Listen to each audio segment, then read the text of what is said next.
These emails prove absolutely nothing other than the fact that President Trump did nothing wrong. And what President Trump has always said is that he was from Palm Beach, and so was Jeffrey Epstein. House Democrats released an email written by Jeffrey Epstein in which he claims that Donald Trump, quote, knew about the girls. It's bombshell news that legal experts are calling duh. President Trump addressed a joint session of Congress and claimed that no president has changed government faster than him. Yeah, and nobody changed airport security faster than bin Laden. Colin Jost and Michael Che just opened the vault of political madness, and inside they found Trump and Karoline Leavitt posing like it's the world's worst holiday postcard. What followed wasn't a simple roast, it was a full-blown comedic crime scene. If you've ever wondered what happens when two elite comedians collide with pure political chaos, well, this is your answer. Get ready for confusion, meltdown energy, and comedy so sharp it practically slices through the screen. President Trump traveled to the Middle East this week, and if I were him, I would have just stayed there because it looked awesome. Trump arrived in Saudi Arabia where he was greeted with a lavender carpet which matched the color of his tie and also the length. President Trump responded to a report showing the U.S. economy was declining by posting, "Be patient." And if his brain gets any worse, he's gonna be patient. The chaos kicks off the moment Colin and Che catch a glimpse of the latest presidential theatrics, mixed with Karoline's dramatic flair. They treat the whole situation like a group project nobody asked for, but everyone is dying to laugh at. The energy builds its own weather system, wild, unpredictable, and impossible to ignore.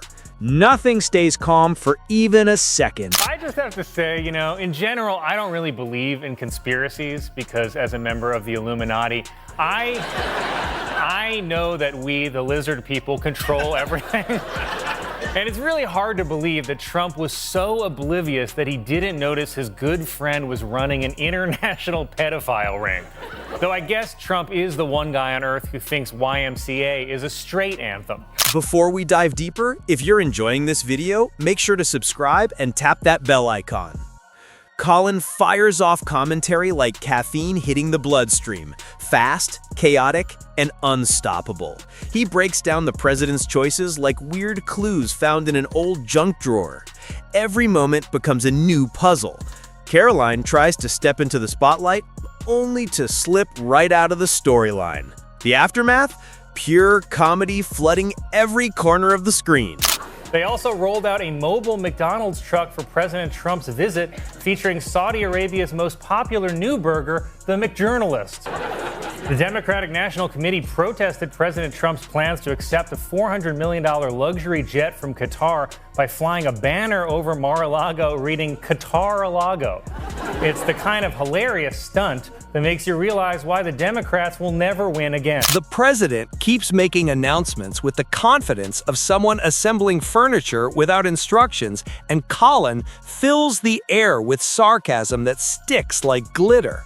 Che jumps in, adding even more chaos. Together, they build a roast so intense it becomes its own ecosystem. Every second gets funnier, louder, and more unhinged. In one of the emails, Epstein's brother asked if Vladimir Putin has a picture of Donald Trump giving oral sex to someone named Bubba, which was an old nickname for Bill Clinton. So I guess that's one job Trump has created.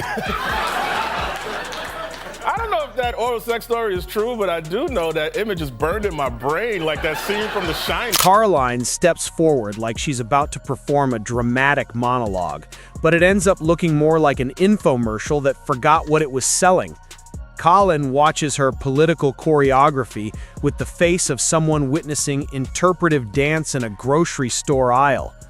Che treats the entire mess like a theme park ride that should be illegal, but is too funny to shut down. From here, the roast explodes outward into media, ego, theatrics, and pure ridiculous spectacle. Colin toys with each twist like the universe handed him something new to dismantle. His sarcasm hits like a bowling ball sliding down a hallway, knocking down every bit of seriousness that gets in the way. Well, guys, it happened. Last night, President Trump posted an AI-generated image of himself as the Pope, apparently ordering a one-way ticket to hell. Who posts a photo of themselves dressed like a guy who died a week ago? Trump was at the Pope's funeral. That means he walked past an open casket and was like, oh, we should do a who wore it best. Che kicks the chaos into overdrive, making laughter feel like the only logical response left. Colin compares the president's decision-making to someone trying to cook a full meal using only snacks. Che shifts the focus to Karoline, portraying her as someone fighting to stay polished while the storyline changes genres every 5 seconds.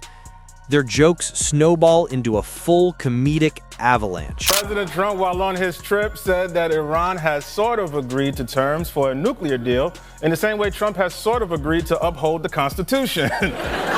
Many people in Saudi Arabia were very happy with President Trump's visit to the country because rich Saudis love to fly out thick blondes. President Trump has signed an executive order giving refugee status to white people from South Africa. You know, I could have sworn that white people had it good in South Africa. Must be the Mandela effect. Momentum drifts into full entertainment mode as the president's appearances start looking like audition tapes no one requested. Colin sees it as a reality show where the drama rises but the plot refuses to cooperate. Che compares Karoline's reactions to someone trying to look calm in a windstorm. Together, they turn the whole moment into a cinematic meltdown, touching fashion, media, influencer culture, and chaotic confidence all at once. Trump also announced a new trade deal with the UK that will reopen British markets for American companies. All that Britain demands in return is that we keep these two. They're saying that President Trump is trying to create tension between his potential successors, Marco Rubio and J.D. Vance, mostly by pointing at them and saying, kiss. Che expands the scene like it's being live-streamed on a secret channel dedicated to political bloopers. Karoline tries to keep her composure, but ends up being dragged along like an understudy who suddenly realized this show is live. Colin breaks down the president's pacing like it's choreography that skipped rehearsal. Che pushes the analogies even further, turning Karoline's reactions into reality show chaos. The whole atmosphere becomes a swirling comedic cyclone. Attorney General Pam Bondi claimed that if not for Donald Trump seizing fentanyl at the border, 75% of all Americans could be dead. But hey, don't threaten us with a good time. President Trump says he will appoint Fox News host Jeanine Pirro as interim U.S. Attorney for Washington, D.C. Pirro celebrated the news with a bottle of wine every day for the last 50 years. Colin compares the entire tone to a home renovation project, led by someone who doesn't know how to use a measuring tape. Che adds that Karoline is basically the person holding the flashlight, slowly realizing nobody has the blueprint. Their synergy transforms the scene into a comedy of errors. The roast deepens, poking at speeches, expressions, stage presence, and dramatic overacting. Colin sees the president's delivery like the climax of a movie produced entirely by ego. Well, President Trump traveled to the Middle East this week, and if I were him, I would have just stayed there because it looked awesome. Trump arrived in Saudi Arabia where he was greeted with a lavender carpet which matched the color of his tie and also the length. They also rolled out a mobile McDonald's truck for President Trump's visit. She describes the whole environment as one soundtrack away from becoming a full-blown dramedy. Karoline becomes the calm center of a storm that keeps pulling her in anyway. Colin treats the president's decisions like a recipe gone wrong because the ingredients keep disappearing. She paints Karoline as a sports coach, pretending everything is fine. The roast becomes a carnival of commentary, fitness jokes, fashion jokes, motivational seminar jokes, and the pace never slows. President Trump announced plans for a 100% tariff on movies made outside the U.S., which is no problem for me because all the movies I watched were filmed in a Florida condo on a leather couch.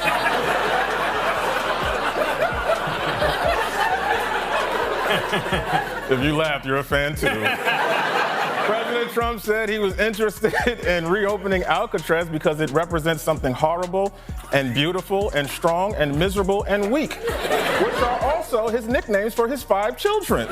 The roast spills into fashion, media noise, even holiday specials. Colin treats the president's outfits like they were designed during a blackout.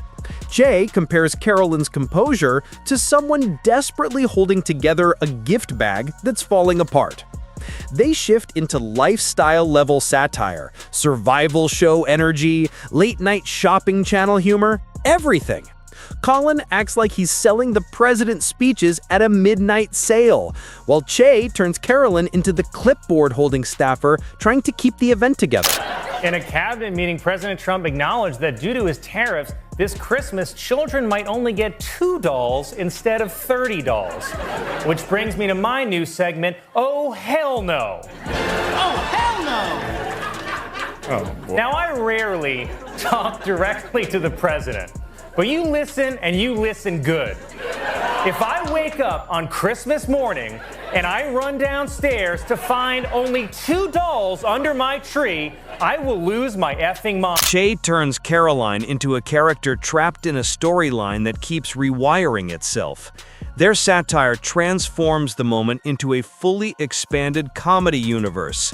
Colin treats the president's dramatic entrances like parade floats with no theme, and Che frames Karoline as the tired tour guide trying to keep the group together after hours.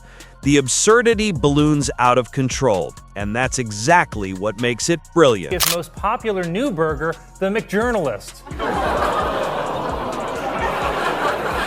President Trump, while on his trip, said that Iran has sort of agreed to terms for a nuclear deal in the same way Trump has sort of agreed to uphold the Constitution. Many people in Saudi Arabia were very happy with President Trump's visit to the country because rich Saudis love to fly out thick blondes. The roast bursts into entertainment-level chaos as Colin paints the president like a host, running a show with no script. Che turns Karoline's persistence into the intensity of a performer, juggling flaming batons while smiling.